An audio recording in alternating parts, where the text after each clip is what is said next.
ശ്രീലളിതാ സഹസ്രനാമസ്തോത്ര പഠനം 55-ാം ഭാഗം. അമേ നാരായണ. ശ്രീലളിതാ ത്രിപുരസുന്ദരിയുടെ 771-ാം നാമത്തിലേക്ക് കടക്കാം. നാമം 771. ദുരാരാധ്യ. ദേവിയെ സുഖാരാധ്യ എന്ന് നാം വർണ്ണിച്ചിരിക്കുന്നു. നിഷ്കാമഭക്തിയാൽ ഏറെ എളുപ്പത്തിൽ പ്രസാദിക്കുന്നവൾ എന്നർത്ഥത്തിലാണ് ദേവിയെ സുഖാരാധ്യ എന്ന് 681-ാം നാമമായി നാം വർണ്ണിച്ചത്. ഇവിടെ 771-ാം നാമത്തിലെത്തുമ്പോൾ ദുരാരാധ്യ എന്ന് വിളിക്കുന്നു.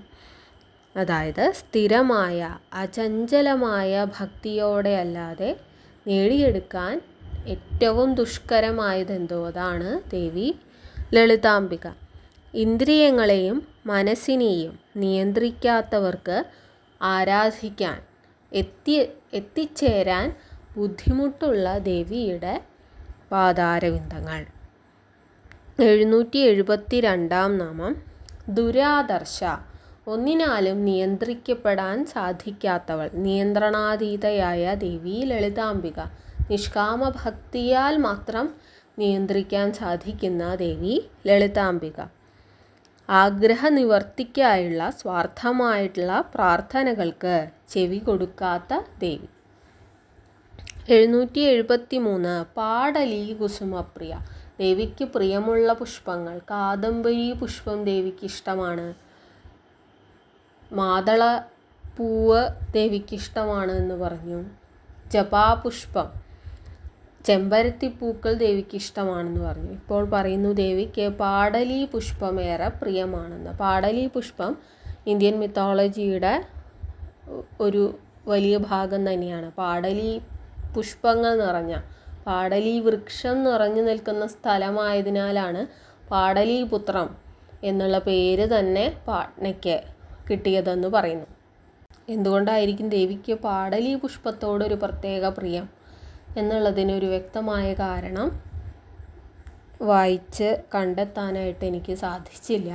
എങ്കിലും പാടലി പുഷ്പം സിംഹരാശിയുമായി ബന്ധപ്പെട്ടിരിക്കുന്നുവെന്നും സിംഹരാശി നേതൃത്വ പാഠവം, സർഗാത്മകത, ശോഭ എന്നിവയുമായി ചേർന്നിരിക്കുന്നുവെന്നും വായിച്ചറിയാൻ സാധിച്ചു. ഇതെല്ലാം തന്നെ ദേവിയുമായി ചേർത്ത് പറയുന്ന ഗുണങ്ങളാണ്.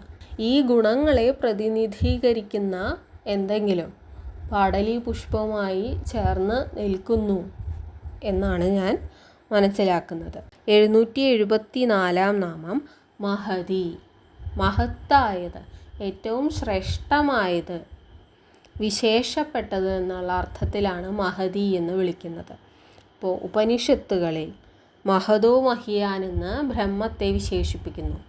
ഏറ്റവും ശ്രേഷ്ഠമായത് എന്താണോ അതിനേക്കാൾ ശ്രേഷ്ഠമായത്, വലുതിനേക്കാൾ വലുത് എന്ന് വിശേഷിപ്പിക്കുന്നു.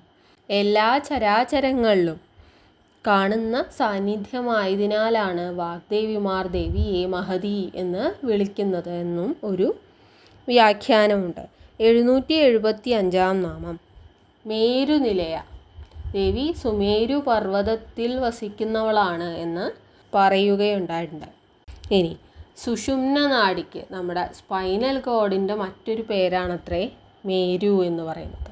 ആ സുഷുമ്ന നാഡിയിലെ കുണ്ടലിനി ശക്തിയായി മൂലാധാര ചക്രത്തിൽ നിന്ന് സഹസ്രാര ചക്രത്തിലേക്ക് യാത്ര ചെയ്യുന്ന ദേവി ലളിതാംബിക എന്ന അർത്ഥത്തിലും ദേവിയെ മേരുനിലയ എന്ന് വിളിക്കുന്നു. 776-ാം നാമം. മന്ദാര കുസുമപ്രിയ. പാടലി കുസുമപ്രിയയാണ് എന്ന് പറഞ്ഞു. ദേവി മന്ദാരപ്പൂക്കളും ഇഷ്ടപ്പെടുന്നു. സ്വർഗീയമായ 5 വൃക്ഷങ്ങളായി, പഞ്ചവൃക്ഷങ്ങളായി പുരാണങ്ങളിൽ പറയുന്നത് മന്ദാരം, പാരിജാതം, സന്താനം, കൽപ്പവൃക്ഷം, ഹരിചന്ദനം എന്നീ 5 വൃക്ഷങ്ങളാണ്. ആ വൃക്ഷങ്ങളിൽ ഒന്നാണ് മന്ദാരം. ആ മന്ദാരപ്പൂക്കൾ ദേവിക്കേറെ പ്രിയമത്ര. ഇത് ഹിന്ദു പുരാണങ്ങളിൽ മാത്രമല്ല ഈ പഞ്ചവൃക്ഷങ്ങൾ എന്നൊരു സങ്കല്പമുള്ളത്. ബൈബിളിലും ഇതുപോലെ തന്നെ പഞ്ചവൃക്ഷങ്ങൾ എന്നൊരു പരാമർശം കാണാം. 777 വീരാരാധ്യ, വീരന്മാരാൽ ആരാധിക്കപ്പെടുന്ന ദേവി ലളിതാംബിക. ദേവി സ്വയം ഒരു വീരപരിവേഷമുള്ളവളാണ്.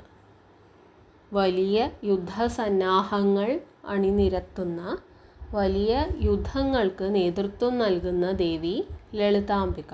വീരമാതാ ലളിത എന്നൊരു സങ്കല്പം കാണാം. 1947 ജോസഫ് ക്യാമ്പലിൻ്റെ the hero with the 1000 faces എന്നൊരു അതിപ്രശസ്തമായ പുസ്തകമുണ്ട്. അപ്പോൾ ലിറ്ററേച്ചർ സ്റ്റുഡൻസൊക്കെ ഈ പേര് കേട്ടിരിക്കും. കാരണം ആർക്കിടൈപ്പൽ ഹീറോ, അതായത് ലോകമെമ്പാടുമുള്ള മിത്തുകൾ, ഇതിഹാസങ്ങൾ, പുരാണങ്ങൾ, ഇതിലെല്ലാം തന്നെ തുടർന്നു പോരുന്ന ഒരു മാതൃക, ഒരു പാറ്റേൺ ഉണ്ട്. അതായത് ഇപ്പോൾ നമ്മളിവിടെ ഹിന്ദു മിത്തോളജി പറഞ്ഞാലും ഗ്രീക്ക് മിത്തോളജി പറഞ്ഞാലും മിത്തുകളിലെല്ലാം തന്നെ ഒരുപോലെ കോമൺ ആയിട്ടുള്ള കുറച്ച് എലമെൻറ്റ്സ് കാണാം. അപ്പോൾ വീരൻ എന്നൊരു സങ്കല്പം എല്ലാ മിത്തുകളിലും കാണാം. ആ വീരന് കൊടുക്കുന്ന വീരപരിവേഷം, അത് ആ ഗുണങ്ങളെല്ലാം ചേർന്നവളാണ് ദേവി ലളിതാംബിക. തികച്ചും വീരയായിട്ടുള്ള ദേവി ലളിതാംബിക. 778 വിരാട് രൂപം. അപ്പോൾ ഭഗവാൻ വിഷ്ണുവിൻ്റെ വിരാട് രൂപം, ഭഗവാൻ കൃഷ്ണൻ്റെ വിരാട് രൂപത്തെ പറ്റിയൊക്കെ പല നാമങ്ങളിലായും ഭഗവത്ഗീതയിലും എല്ലാം നമുക്ക് കാണാം. ദേവി പരാശക്തിയുടെ വിരാട് രൂപം എന്നാൽ പുരുഷ സൂക്തത്തിലാണെങ്കിൽ വിശ്വപുരുഷൻ, ആ പരബ്രഹ്മത്തിൻ്റെ ശരീരത്തിൽ നിന്നാണ് ഈ പ്രപഞ്ചത്തിൽ കാണുന്ന എല്ലാം തന്നെ രൂപപ്പെട്ടത് എന്നൊരു സങ്കല്പം. ദേവി ആദിപരാശക്തിയെ ഈ വിരാട് രൂപത്തിൽ സങ്കല്പിക്കുമ്പോൾ ദേവിയുടെ ശരീരത്തിൽ നിന്നാണ് മറ്റെല്ലാം സൃഷ്ടിക്കപ്പെട്ടത് എന്ന സങ്കല്പം. 779 നാമം വിരജ, രജോ ഗുണം.